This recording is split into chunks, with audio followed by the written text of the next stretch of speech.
Welcome back on Gaming. This is Devin, and Microsoft Xbox has just acquired Activision Blizzard, which of course is huge. Huge for Xbox fans, PlayStation fans like myself, PC gamers, Nintendo's, maybe not so much Nintendo Switch. But let's go ahead and look at the exclusive games that are coming to Xbox. A little bit of a comparison between Xbox systems right now and PlayStation 5 systems as of November. And of course, what this means for Sony, what this means for the PlayStation 5 going forward from here. So let's start off, of course, with the exclusive games, which, of course, with this acquiring Activision Blizzard, they're going to have Overwatch, Diablo, Call of Duty, World of Warcraft, Candy Crush, StarCraft, uh, Spyro, Crash Bandicoot. So those are some pretty big games, especially Call of Duty. Jeez. So Microsoft spends 68.7 billion on this. And I mean, those are some pretty important games, especially for Sony, because of course in the past some of those games have just been huge for Sony themselves. So I found a list of top PlayStation 4, all time PlayStation 4 sold games. And of course, of that, we have the COD of Wars, we have the Spider Man, but then number 5, we have Call of Duty World War II.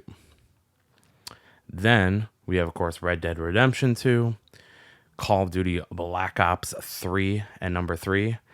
And then, of course, we have Uncharted 4 and Grand Theft Auto for 5.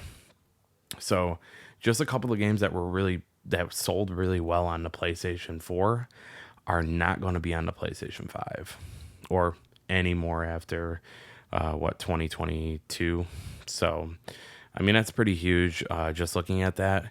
And then not to mention, I mean, they did acquire Activision Blizzard, but they also have Bethesda, which of course has games like Dishonored, Wolfenstein, The Elder Scrolls, Fallout, Doom, Starfield, The Evil Within, and Prey.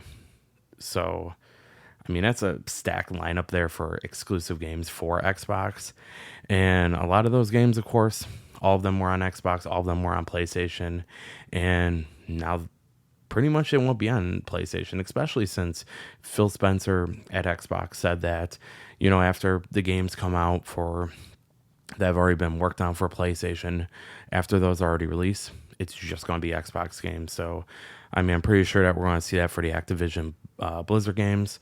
So, of course, whatever Call of Duty game comes out this year will probably be it.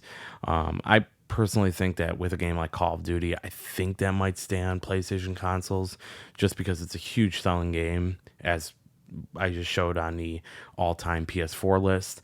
But I mean, Microsoft can still get money from that. But I mean, it'd be also interesting if they didn't have on PlayStation. So, we'll go ahead and see what happens.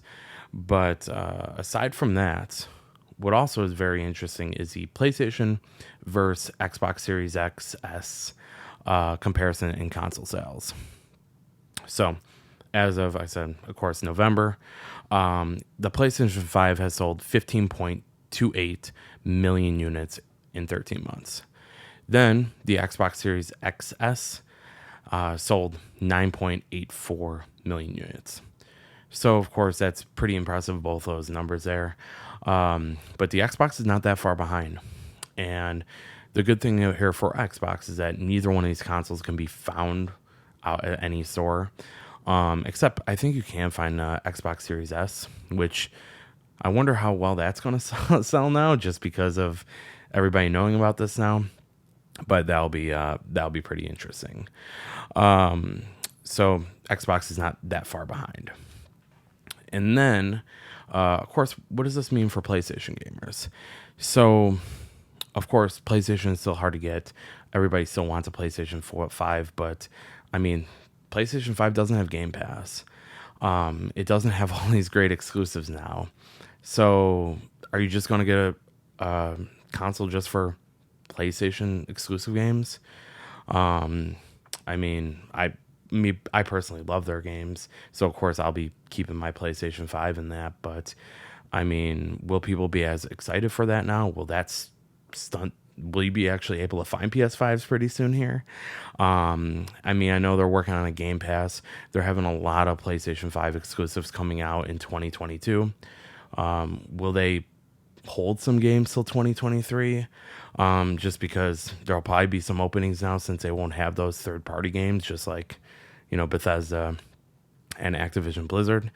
I mean, we'll see what happens with that. But, this whole thing, though, is very, very interesting there. And I mean, me being, of course, a PlayStation fan and that, it's disappointing that you're losing all these great games.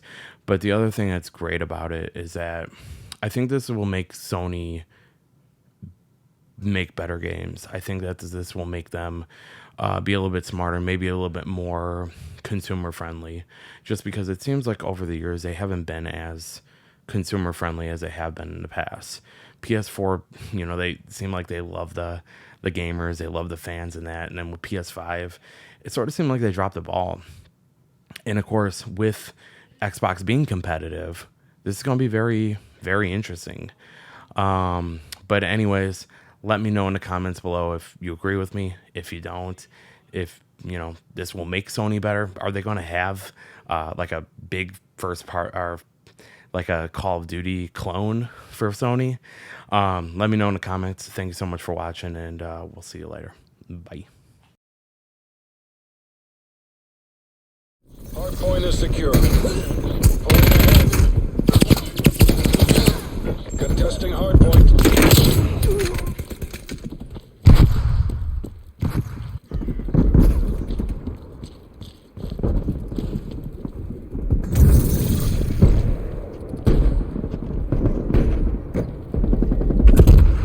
We've lost the hardpoint.